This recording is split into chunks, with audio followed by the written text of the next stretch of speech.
صاحب اب یہ سب کی خواہشیں ہیں، معصوم سی خواہش ہے، کوئی اتنی بڑی خواہش نہیں ہے. چاہ رہے ہیں چودھری شجاعت صاحب بھی، بلاول بھٹو زرداری صاحب بھی، پھر پی ڈی ایم کے لوگ بھی بارہا کہتے رہے ہیں خان صاحب کو کہ خان صاحب واپسی کر لیں، 35 میں بیٹھ کر بات کریں، پارلیمنٹ کے اندر مسئلے حل کریں. تو آپ کو ہوتا نظر آ رہا ہے؟ دیکھیں آپ نے بالکل ٹھیک کہا کہ دونوں حضرات بول رہے ہیں اور کھل کے بول رہے ہیں. یعنی میرا نہیں خیال کہ کوئی ٹھگی چھپی انہوں نے رہنے دی ہے. اس کے اوپر تفصیل سے ذرا بعد میں آتے ہیں، لیکن پہلے ذرا پنجاب کا سیناریو ہم دیکھ لیتے ہیں کیا ہے. ایک اہم ڈیولپمنٹ تو آبویسلی یہ ہے کہ جی وہاں پر جو نمبر گیم ہے وہ اٹ کیپس آن ویرنگ. کبھی لگتا ہے کہ یہ شاید پی ڈی ایم والوں نے کچھ انتظام کر لیا ہے، کبھی لگتا نہیں خان صاحب کا پلڑا ابھی بھی بھاری ہے. اور کچھ ایسی کوششیں ہو رہی ہیں سائڈ ٹریکس پر جس کے نتیجے میں کچھ بھی ہو سکتا ہے. مثال کے طور پہ آپ نے کہا کہ علیم خان کی ملاقات ہو رہی ہے، اس کو بلا لیا ہے وزیر اعظم صاحب نے. دس از ویری سگنیفیکنٹ، اس کو ہم انڈرمائن نہیں کر سکتے.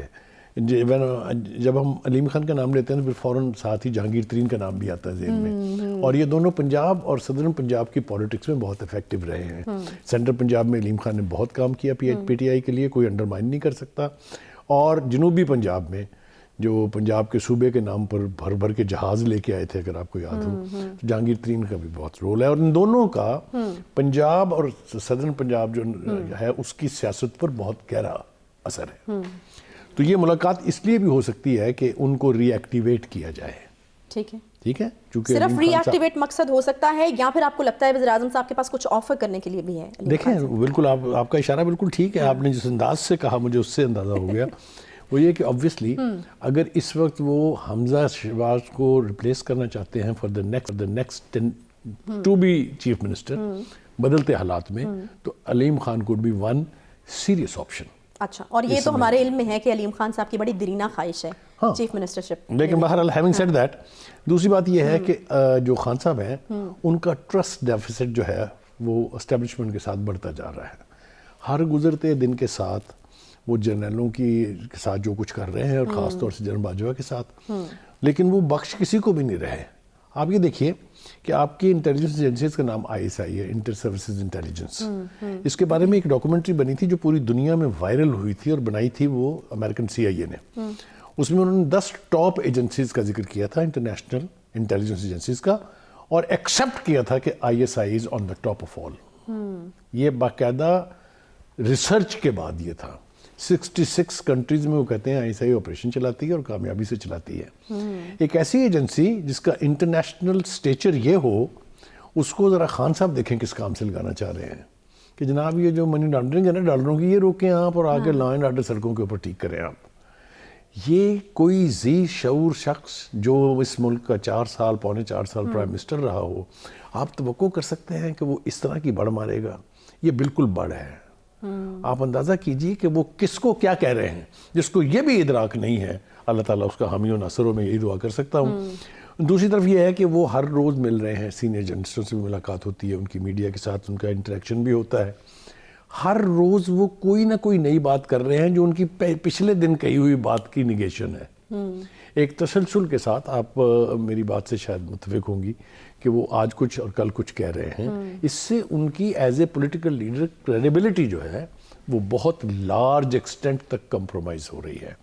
اتنے بڑے اسٹیچر کے لیڈر یا اتنی فالوئنگ کا لیڈر جو ہے وہ یہ رسک نہیں لے سکتا کہ اس کے 4 دن کی باتوں میں کوئی کوہیشن نہ ہو. پہلے کچھ کہا ہو، پھر کچھ کہا، وغیرہ وغیرہ. بے پناہ مثالیں میں آپ کو اس کی دے سکتا ہوں جس کی ضرورت نہیں ہے. ابھی تو فی الحال جو مدعا زیر غور ہے وہ استعفوں کا معاملہ ہے نا، کہ پی ٹی آئی میں استعفوں پر آ رہا تھا. ایک آخری بات اس حوالے سے عرض کر دوں.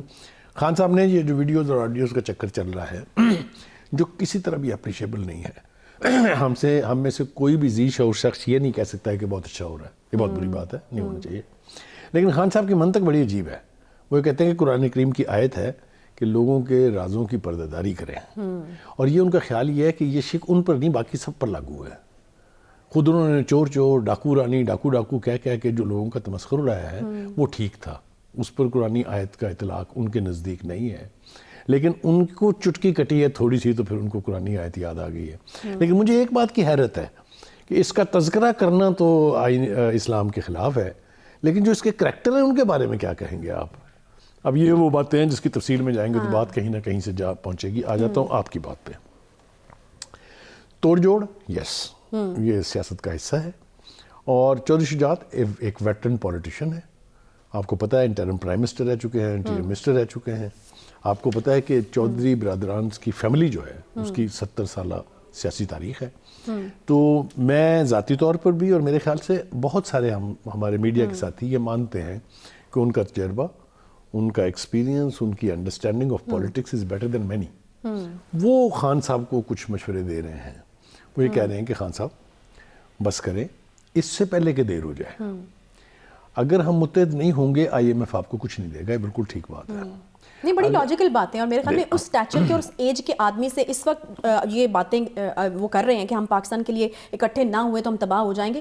تو میرا خیال ہے یہاں سے آنی یہ بات بنتی تھی اور بڑی مناسب بات. یہ اسی طرف اشارہ ہے جو میں نے اور آپ نے کل بات کی تھی کہ اگر ہم ملک کو کرپٹ ملک کہیں گے, اگر ہم اس کے سیاستدانوں کو ڈاکو ڈکیت چور کہیں گے, اگر ہم گراس روٹ لیول پر کہیں گے کہ کوئی گورننس نہیں ہے, تو مجھے بتائیں IMF یا کوئی بھی مالیاتی ادارہ عالمی جو ہے وہ آپ کو کیوں کچھ دے گا؟ Why will it trust you? تو یہ انٹرسٹ ضرور ملک کا مد نظر رکھنا چاہیے کہ کس بات سے کتنا خوفناک نقصان ہو سکتا ہے. تو خان صاحب کو اس میں اور آپ عرضی کر سکتے ہیں اس پروگرام کی وسعت سے کہ خان صاحب ایسی بات جس سے ملک کا نقصان ہو کا حصے دار نہ بنے. آپ اس ملک کے پرائم منسٹر رہے ہیں, آپ کی کوشش ہے, ہماری دعا ہے کہ اگر آپ کو چانس ملے دوبارہ آپ دوبارہ بھی بنے, جس کا کہ امکان بہت اس لیے کم ہے کہ وہ جو ان کو لے کے آئے تھے ان کے ساتھ انہوں نے جو کچھ کر چھوڑی ہے, وہ آپ کو پتہ ہے وہ جو ٹرسٹ ڈیفیسٹ ہے نا, اس کا بھی کوئی سبسٹیوٹ نہیں ہوتا.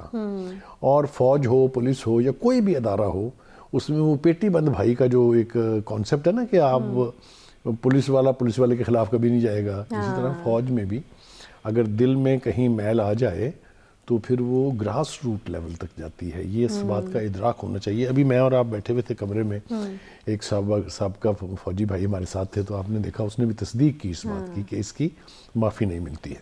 جی شجاعت صاحب جو ہیں وہ جو دو اہم باتیں کر رہے ہیں وہ یہ ہیں کہ دیکھیں خان صاحب, آپ ایک تو پارلیمنٹ میں واپس آ جائیں, کیونکہ وہ مناسب فورم ہے بیٹھ کے کوئی بھی بات کرنے کا. آپ کے پاس لیجیٹیمیسی آ جاتی ہے, آپ کے پاس ایک لیگل سٹیچر آ جاتا ہے کہ آپ جو مرضی بیٹھ کے وہاں بات کریں. اپنی بات میں وزن ڈالنے کے لیے آپ کے پاس بے پناہ تعداد ہے MNAs کی. آپ کی دوسری اسمبلیوں میں پنجاب اور KP میں آپ کی حکومت ہے, آپ دیکھیں کتنا بڑا پریشر گروپ آپ بذات خود ہیں. بجائے اس کو استعمال کرنے کے آپ باہر بیٹھ کے گالم گلوچ کریں گے یا لوگوں کے بارے میں جو آپ کے دل میں آئے گا کہیں گے, تو پھر بات کہاں سے کہاں پہنچے گی. لیکن بھائی صاحب یہ جو استدعا ہے یہ مان لی جائے گی, وہاں تو اسمبلیاں چھوڑنے پہ تلے بیٹھے ہیں پنجاب اور KP کے, یہاں پر ان سے کہا جا رہا ہے کہ آپ وفاق میں واپس آ جائیں, تو کوئی سمجھ آئے گی ان کو یہ بات؟ یہ بات بھی آپ نے بہت مناسب وقت پر مناسب طریقے سے کی ہے. دیکھنا یہ ہے کہ کیا خان صاحب واقعی اسمبلیاں چھوڑنا چاہتے ہیں, سب سے اور اگر خان صاحب چاہتے ہیں تو کیا ان کے لوگ جو ہیں, جو ان کے MPAs ہیں, کیا وہ چاہتے ہیں اسمبلیاں توڑنا؟ میری اپنی انڈرسٹینڈنگ یہ ہے, اور میں نے اور آپ نے پروگرام سے پہلے بیٹھ کے اتفاق بھی کیا تھا کہ نہ ہی تو نون لیگ کے لوگ چاہتے ہیں کہ اسمبلیاں ٹوٹیں, کاف لیگ تو بالکل نہیں چاہتے, وہ ٹوٹ جائے گی تو وہ کہیں ہے ہی نہیں. اسی طرح سے PTI کے لوگ بھی نہیں چاہتے کہ اسمبلیاں ٹوٹیں, KP کے لوگ بھی نہیں چاہتے. جس وجہ سے خان صاحب نے یہ مدعا اٹھایا تھا اس کو دفن کر دیا ہے, پہلے تو حکومت نے اور پھر اس کے بعد فائنلی رانا ثناء اللہ نے. وہ یہ کہ اگر خیال یہ تھا خان صاحب کا کہ اگر ہم 2 صوبوں کی اسمبلیاں توڑ دیں گے, میرے اتنے بندوں نے قومی اسمبلی سے پہلے ہی ریزائن کیا ہوا ہے, تو حکومت کے پاس کوئی چارہ نہیں رہے گا سوائے یہ کہ جنرل الیکشن جو ہے وہ ارلی کال کر لیے جائیں. اس کو پہلے حکومت نے کہا کہ نہیں جناب ایسا کچھ نہیں ہونے والا, اور پھر اس کے بعد رانا ثناء اللہ نے فائنلی اوپن ورڈز میں یہ کہا کہ آپ یہ اسمبلیاں توڑیں, ہم یہاں بائی الیکشن کروا دیں گے لیکن جنرل الیکشن نہیں ہوں گے. یہ پوزیشن اب دونوں طرف سے کلیئر ہے. خان صاحب کے پاس آپشنز ہر گزرتے دن کے ساتھ کم ہو رہے ہیں, بڑھ نہیں رہے ہیں. میرا خیال یہ ہے کہ چودھری شجاعت صاحب نے بھی کہا ہے اور بلاول بھٹو نے بھی, اس کی بات بھی بڑی تفصیل سے کریں گے ہم, اس نے بھی کہا ہے کہ صحیح فورم آپ کا یہ ہے کہ آپ نیشنل اسمبلی میں اپنی جگہ سنبھال لیں. آپ کے ساتھ ابھی بھی 123 سے زیادہ MNAs ہیں. چودھری شجاعت صاحب نے تو ہاتھ اولا رکھا ہے نا, انہوں نے وارننگ دے کے کہا ہے. ہاں انہوں نے وارننگ دی, لیکن وہ ذرا بلاول صاحب کا ہاتھ کافی سخت ہے. انہوں نے موقع تو جس موقع کی مناسبت سے وہ بولے ہیں اس پر تو ہم بعد میں بات کریں گے,